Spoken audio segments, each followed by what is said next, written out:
catch up with you on it about like what you've been doing and who you've been interviewing and all that good stuff. Oh, hell yeah. Well, I've been keeping it diverse as always. I've had everybody from Haste the Day to Polar to actually coming up. I have Heavy Hitter, their death metal band that I just saw. Really, really fantastic band. I had Bjorn from Soilwork on. Obviously, Soilwork, and I'm kind of old school with this. They've been an influence of mine since the early 2000s. So yeah, That's legit. yeah. So Congrats, thank you, my friend. Yeah, I was gonna say I've just been staying busy and stuff. Just the usual. Not nearly as busy as you, but still just busy I know. enough. On the No, you've subjective been really side of things. busy. I'm gonna slow down though for the holidays. You know how that is. Everyone's busy and with I Thanksgiving will and too, Christmas. Steph. And so Yeah, yeah, yep, I it was will too. nuts in October. Like I had a band every day, Aftershock Festival, and then I was going to shows like every weekend. I'm a little bit sleepy. I'm not gonna lie. I'm like a little bit Me like, too. okay. Me Yeah. too, Steph. Yeah, I was gonna say I am too. I'm with you for sure. I'm like, I need to stay home and rest a little bit. But I loved Aftershock. I got Under Oath, which I'd wanted to interview them for years. And How so was I that, finally by the did way? it. That must have been really cool. They're a pretty big deal. I mean, the band's changed, quite a bit over the years, but yeah, that's a pretty big deal. Yeah, I saw they just announced they're going to go on tour with Rise Against and Papa Roach. So I'm super stoked. I'm going to go see him March 29th in Sacramento. And I've always been a fan of them. Real Friends too. I'm getting back into my emo MySpace page music that I liked. Like I kind of, I go from metal to emo, a little bit of everything in the rock genres. And Crossfade's back together. Did you hear that? They're working on I did music. hear Crossfade is back together. Yes. I am a fan. I actually sent them a email. I'm hoping that they will reply yes, because I'd love to have them on. I've been listening to them for quite a while too. I was shocked to see it. They came back, and in fact, it seems like there's like this new metal revival that's been going on for the past 3 years. And I think that we talked about that when we came to my show for a brief while, Steph. It was either like before or after the show or something like that. But I know we touched on it at some point. So. Yeah, no, I'm stoked. I had Les on my radio show in Austin, Texas in 2011, which is the guitarist at Crossfade. So I just hit him back up and he's interested. They're interested, but they want to make sure they've got the music. And same with Chevelle. Like I want Chevelle and they're down, but they got to have the album ready to go. And I feel like everything's getting pushed back to 2025 now. Everything that was coming out fall, winters being pushed back, which it's fine. It's, I'll wait for it. But there's so many tour announcements.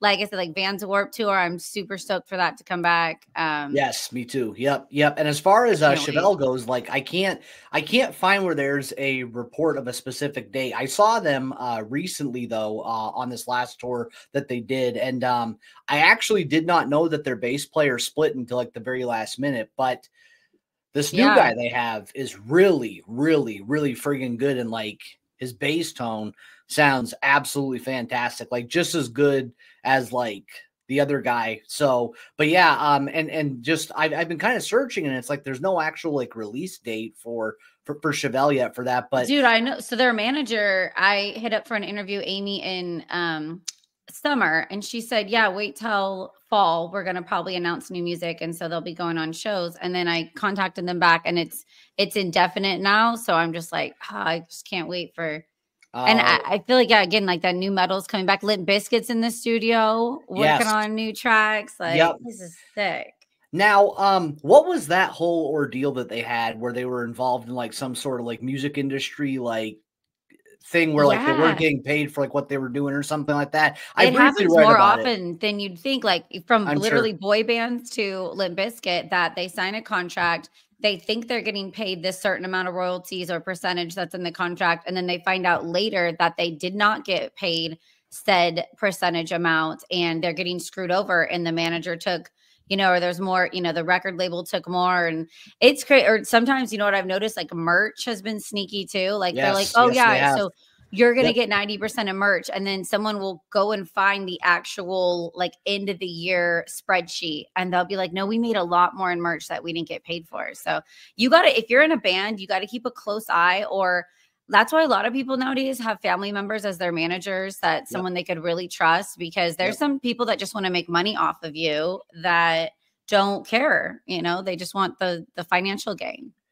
I think that you're teaching You're teaching valuable wisdom by saying that, because it's so Yeah. true. And in fact, I happen to get very lucky, even on the podcast side of things. Shout out to Aaron Sylvanas, who's my attorney here on the Heavy Metal Sit Down. He understands the music game very, very, very well. And so, he just,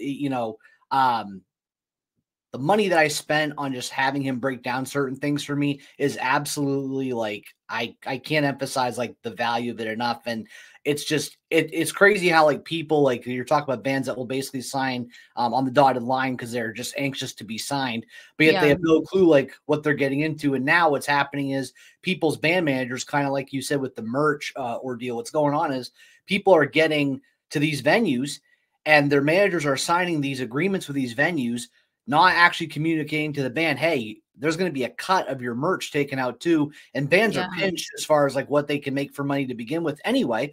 So they say, okay, well, we'll count on merch, right? And then now they're not even aware of the friggin' contract that they're signing, but their band managers are friggin' signing these contracts, like, with these venues and stuff. So it probably is a smart idea to have somebody like related to you or somebody you really trust being the manager. Yeah. I think that's smart. That you have, someone you can talk to in your corner as an attorney. I have Eric German that I've just known forever, and he does Ice Nine Kills and in this moment in Butcher Babies. And he's just such a great guy with like mountains of advice, because same thing starting this podcast, even I'm like, okay, legality or what's going on. And but also, and touching on that too, everyone complains about the ticket prices going up, but the band's not seeing any benefit from the ticket prices going up. It's all going to the venue, or now Live Nation owns, most of the venues and what's going on. So the band sometimes breaks even at the end of a 3 or 4 month tour that they work their ass off. It goes to gas and roadies and, just there's a lot going on. So rock stars aren't making the money that they used to make, especially with the albums, right? The CDs and albums made so much money. And now when you stream, you'll make a little chunk of change, but streaming is not paying what the CDs used to pay. Oh, and you really hit the nail on the head there. And, I talked about Aaron, my attorney, and you're talking about your ticket prices and stuff. Aaron wrote some sort of legal briefing about essentially how the Ticketmaster Live Nation merger was just going to be a horrible thing for competition just in general. And I mean, I'm kind of, paraphrasing like the stuff that he's written about. I don't know what all the legal jargon means, but he and I talked about it because he was on my show. And of course, Ticketmaster and Live Nation are essentially looking out for their own pockets. I mean, they don't care about, the bands that are struggling to make it. And, let's face it, Steph. I mean, I'm sure that you've heard this too. Like, bands like to rent a van to go on tour. I was talking with Sam from Frozen Soul, and I forget exactly how much that she told me that it was, but it was just an astronomical friggin' amount. And I couldn't believe it. And it's like, how do you even begin to make money? And touring, like for most bands are just, especially up and coming, it's not this like luxurious thing that people make it out to be. There's a lot of work. You're away from your family. You're sacrificing quite a bit. And really, like, let's face it, you're probably not getting rich off it either. Yeah, I feel like with the merger too of Ticketmaster and Live Nation, it's now a monopoly. They really 100%. Don't have anyone they're competing against. And until you're, Motley Crue and you can fly in on your own jet and fall in reverse and play a festival and fly on your jet back, you're usually in an old beat up van, sleeping on top of each other, sharing gas station snacks and stuff like that. But I always let bands know, and I'll say it again. If they're ever in Sacramento, my house is welcome. I have 2 extra bedrooms, so bands are welcome to crash. And hopefully they just bring Jack Daniels or something, man. And, we can take some shots and party. So that's the least they could do, my friend. That's the least they could do. Yeah. My house is a free hotel. Okay. I was going to say, so Chevelle, the new music, waiting on Vans Warped Tour lineup. So I was shocked that it sold out in Long Beach, Vans Warped Tour and DC, and they don't have the lineup. Like the lineup's not even out.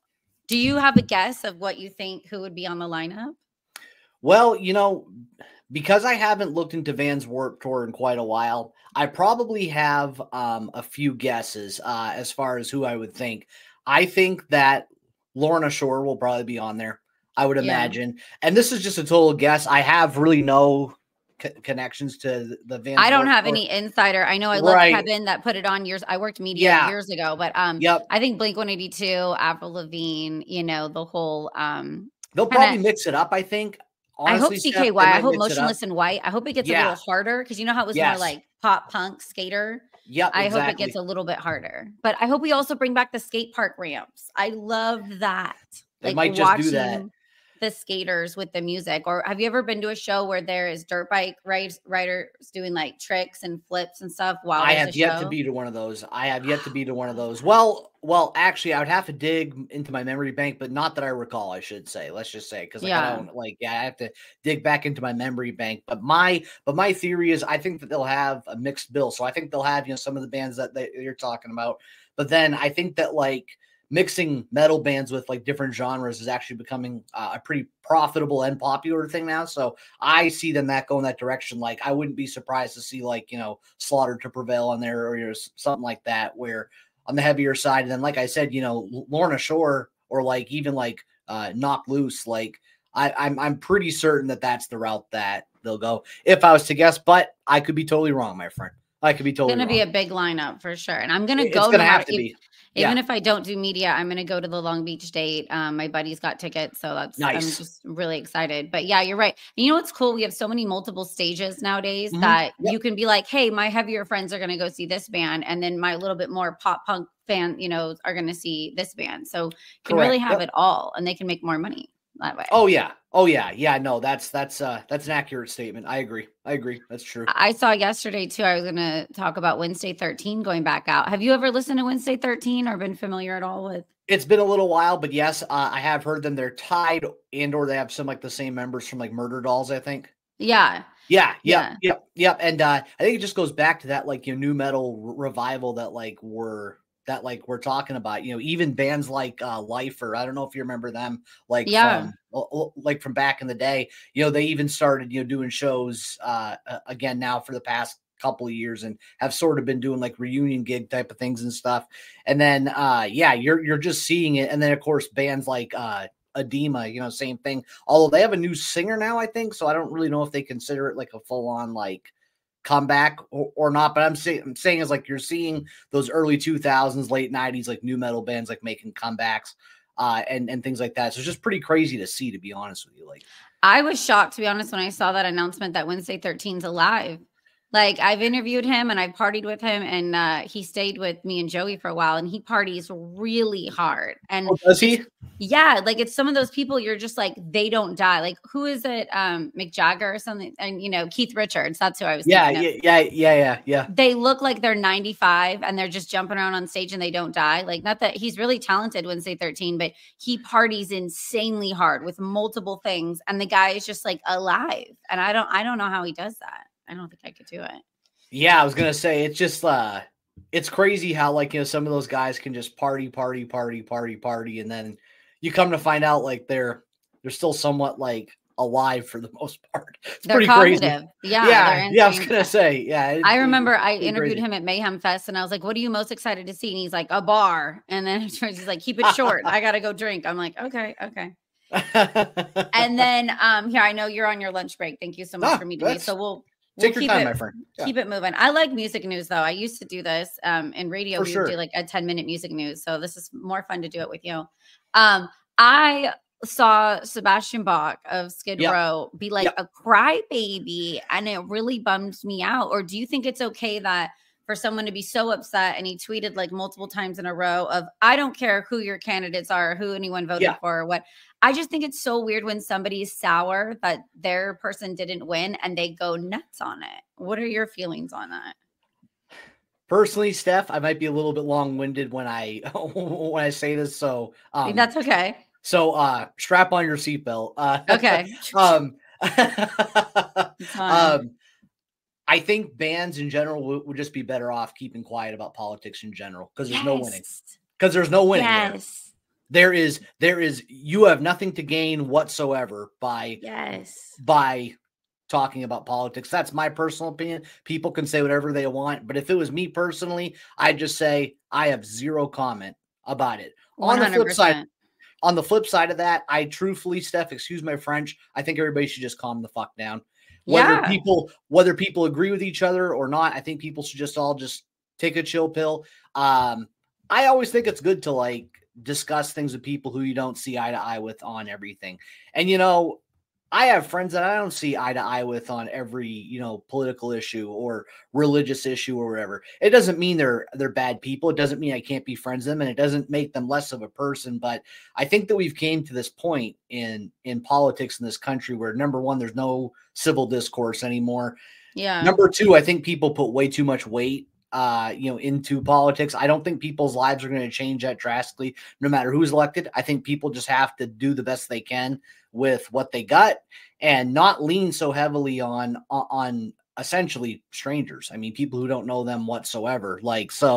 But I just think it's beneficial if you're a band, if you're a public figure, to just, as far as politics go, I totally agree. I just think, just call it good. Yep.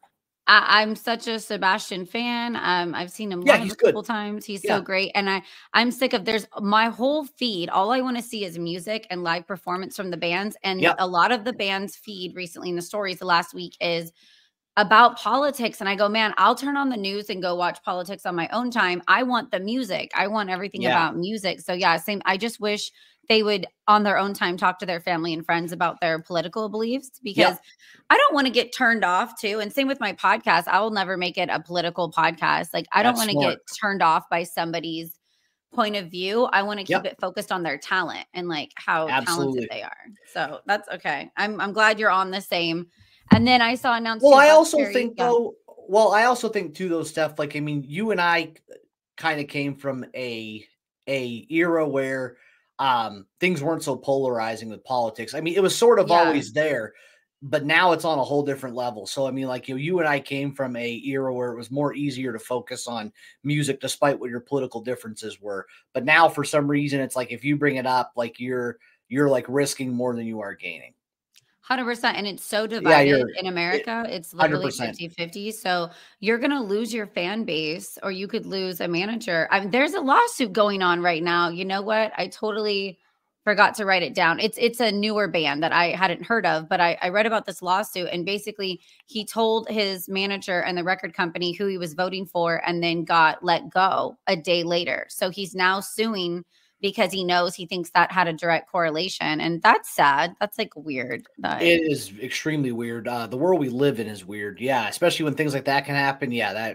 Wow. That's beyond me. Yeah. Yeah. Proves my point, though. It proves my point, though. I mean, exactly, that you shouldn't talk about it. And like I said, I work with everybody that loves everybody. So yeah, I'm with you. Oh, yeah. Okay. So Buckcherry's recording a new album. They said it's going to sound like 15, which I'm really stoked about, because that's like the Buckcherry I grew up with, like Crazy Bitch and all that good stuff.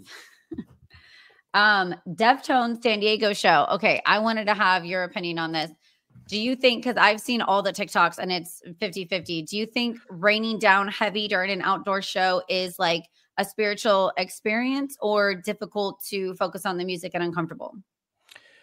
I actually think that there is something about the spiritual experience, and I will tell you, one of the most memorable shows I saw was when the fiance and I went to see Stained right outside of Omaha at night at a amphitheater, and it downpoured, and it was one of the most incredible scenes that I have ever seen, in my entire life, because you got the skyline of, Omaha in the background. It's all lit up. You get the stage of Stain lit up, and then everything else is just sort of black. And it's really, to me, like, my personal opinion, it actually brings out like the rawness of the experience. But I don't know, if everybody would probably see it that way. I'm sure there's some, other opinions about it. But if you're asking my personal opinion, yeah, that's what I make of that. I get it. Looked really cool. I like the old-fashioned cars they had with all the Deftones stuff. I love the Day of the Dead skulls and the theme. It was really absolutely neat. Yeah, absolutely. And at one hand, I think, okay, the rain would be kind of neat, but for me, I'm nearsighted nowadays, so I need my glasses to see. Right. The only bummer for me is if it's raining and it's like going all over my glasses, I'm not going to be able to see. And then I think after a while, I'd be wet and uncomfortable, and I wouldn't be fully focusing on the show. And I'd be like, oh, I want new clothes. I don't know. I don't think I could do it for very long. Well, and I'd say that that's also like a valid opinion too. Like I could see that too, Steph. Yeah, that's also a valid opinion. Yeah. So I don't know. I felt sorry for some people complaining on their TikToks that they were like, I was soaking wet. And I was like, yeah, whatever. You just got to drink enough alcohol to ignore it. And then one last, I actually have never talked about it anywhere and on a podcast or radio. And I've been friends for so long with different people in LA Guns. And there's a lot of bands that do this. And so I wanted to know your opinion too. When LA Guns split and bands do this, and there's two different versions, and they're kind of touring right after each other and doing things right next to each other. What do you think about that? And do you think one should stop, or, what do you think about that? That's a tough one because it's kind of similar to what Saliva does. Like, Josie Scott kind of has his own version of like Saliva, and the old version of Saliva, I mean, from what I recall, doesn't have any of the original members anymore. Wow. So that's kind of, I think, similar to like what you're talking about. I don't know. Like, I honestly think that, like, some bands should just, I hate to say this, some bands should just either, hang it up or continue. Yeah, I just think there should be one version because that's really, absolutely the competition's nuts. And then I also think the lead singer is usually the face of the band. So when the lead singer, Phil Lewis, started his own version of LA Guns, I think that should have been the version because it's his songs that he wrote too. Yeah, for sure. So it's kind of, it's kind of conflicting to have. I don't. I like, and you hit on an important point. Like, there's already enough, competition out there as it is. So that's a whole other, but shoot, like we have a whole entire podcast about that. But yeah, that's a whole other thing that people don't think about is, look at the competition out there already. It's insane. Yeah. And I learned something new watching TV yesterday. So I was just going to give you a random fact before we random wrap this facts. up. Let's random do fact. It. Did we got you to talk know, about Black Label Society too. I haven't taken that too. Okay, wait. First, I need to tell you that drone honeybees die after ejaculation. Did you know that? Oh shoot! That's a random fact for the day. I had no clue about that. Wow. They don't know it too. The poor guys, they can't read about it, and they get off whether it's sex or by themselves, and then they just die. Like that's the end of their life. So, you don't want to be a drone honeybee. But yeah, honeybee. Holy crap. Okay, that's a random fact for the day. It was on YouTube yesterday. So Zakk Wylde, I met at That Metal Show, the VH1 That Metal Show with like Eddie Trunk and stuff. He came on, and I love Black Label Society and all that. Tell me what you think about them. I've been listening to them for a long time too, but and I am a big fan, have a lot of respect for Zakk Wylde. I think he's probably like one of the better ones to ever do it. That new song he put out though, The Gallows, it's just not for me. You don't like it? It's just not for me. I think he could do so much better, and he has done so much better. The music video production though, I will say whoever produced that did a hell of a good job. That was very top notch, very high quality, but I don't know, like the song really just didn't do it for me, I guess. And I don't know if I'd call it like it was just too generic or it was just too, I guess that's the right word for it. To me, it's just too generic. Whereas like songs like, Stillborn and Suicide Messiah and stuff like that, like those songs all had like such an edge to it, and they all had something that like captured you and stuff. But to me, like there was just nothing really. There was nothing that I could grasp onto in that song. And I think with like as talented as Zakk Wylde is, like, I don't know. I just thought that it could have been a lot better, but I'll always praise, his old stuff. And of course, not just the old stuff, but like the more middle times too. Like I'm a fan of most of his music, but just for some reason, I don't know, just didn't do it for me. I feel you. I wasn't a huge fan. Like, to be honest, Zakk Wylde is in my Rob Zombie category where I'll go see them live. I think they're really creative and neat, but they're not people that I are massive fans of, and their music doesn't like move me at the core like other bands do. And so they're kind of just like a mediocre for me. I'm like, meh, that's okay. Like, yeah. More of a performance artist, I feel like they're more of like an on stage, like, wow, they're pretty cool. They're neat, but it's not like when I see Chevelle and, Deftones and Manson, and I'm like, oh my gosh, I'm getting emotional. Like I freaking love their music so much. So it's all different. I'm with you, Steph. Yeah. Well, dude, thank you so much for taking time out of your day and stopping by Hey, Steph no, Rock thank Show you, my again. friend. No, thank you, my friend. Seriously, thank you. It was great to We'll do finally this catch up. again. Yeah, and I mean, I know we've chatted on your Instagram, and stuff, here and there, but yes, thank you so much for the invite.